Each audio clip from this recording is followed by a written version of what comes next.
everyone, and welcome to the premiere episode of Sports Page Online. We're going to bring you everything you don't get to see in the pages of the Bristol Press and New Britain Herald and give it to you in a unique, new way right here on our websites. I'm Brad Carroll, Executive Sports Editor, and I'm glad to be joined by a great cast of characters here that will hopefully you'll get to know behind the byline. Without further ado, let's get right into the top story. Jets and Steelers played in the AFC Championship game last night, and as a Jets fan, it went very, very wrong. The worst part, the Jets were the better team, and they won't get to play in the Super Bowl. One thing is for sure, offensive coordinator Brian Schottenheimer needs to go. He needs to be fired by Rex Ryan immediately. If they go next year with Brian Schottenheimer, I'm not going to be a happy fan. Now, here's Joe Fortunato and Anthony Delacalci. Thanks, Brad. As mourning continues at Central Connecticut State University over the death of football player RIch Royster, tonight's women's basketball game will go on as scheduled. Details are being finalized about a memorial service. Make sure to keep up with NewBritainHerald.com and BristolPress.com for more. Good news out of Bristol Eastern. Jaime Botteon has been selected as the 2011 recipient of the Bob Casey Courage Award handed out by the Connecticut Sports Writers Alliance. The senior goalkeeper overcame leukemia to get back on the field and set a school record in shutouts for the Lancers. In another surprise departure from UConn, starting center Samari Walker is expected to enroll at Kentucky today. She won't be able to make an instant impact for the Wildcats because she has to sit out a year from her transfer date, but she is expected to play second semester next year. As the winter sports season rolls along, there's a big wrestling matchup on the mats this week. Wednesday, Bristol Eastern will host Berlin in a battle of two teams considered among the best in the state. Both teams feature a cast of great wrestlers, but be sure to pay attention to the 215-pound weight class, where Berlin's Mason Powers will take on Bristol Eastern's Matt Piazza. Now it's time to go one-on-one. Here's Brad with a special guest.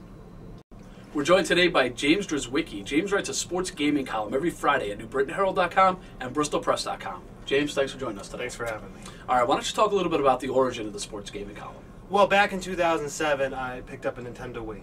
And you should know the origins because you came over and we played Tiger Woods. And as we were playing the game, Brad was like, oh, you know, we should really write a column about our experiences playing this game because he thought it really felt like golfing.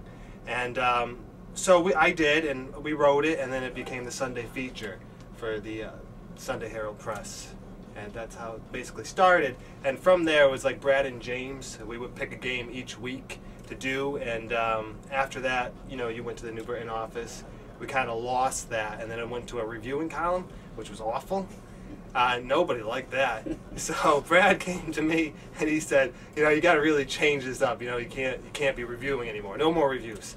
So he came up with the idea, what we both kind of did, to do just like sports gaming news, and that's where the column is now. Yeah, talk a little bit about where sports gaming is going nowadays. It seems like online is a big deal now. Online is a big deal, and with Madden, you know, NFL 2011 and 2010, they had the online franchises, which is a great thing, and it's a huge addition to the game, and it really, you know, gives the game more life. But the only problem I have with online is you know, the social aspect of the gaming. You know, back when we had Genesis and the NES, you know, you would get your friends together, and you would you know, be in the same room and playing a sports game, and you could yell at each other and stuff like that. But nowadays, you're only talking to somebody on a mic, and I think online is great, but I really do miss having those people in the same room, you know, and having that social aspect of it all. Now, talk a little bit about some of the best games of the year. Best games, hands down, FIFA 11. I thought FIFA 10 was amazing, and FIFA 11 doesn't change that much, but it does expand a little bit where 10 was so good, and it's definitely one of the best. And the other I liked was NCAA Football 11. You know, I always like the college games better than, you know, Madden, and because they seem to run faster, they're smoother, and you know, those were my top two. All right, we look forward to more gaming columns in the future. Thanks, James. Thanks for joining us for this segment. Right back with Joe Fortunato. Join us this Thursday where Central Beat reporter Matt Straub goes one-on-one with Brad. Thanks for watching the inaugural episode of Sports Page Online. Make sure to watch us every Monday and Thursday. Now here's Brad with one final rant.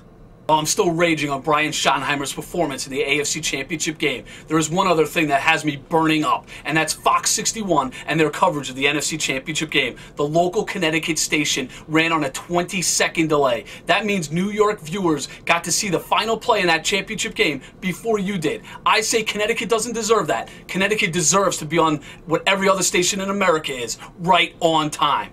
That is the final rant, and that is the final take here on Sports Page Online.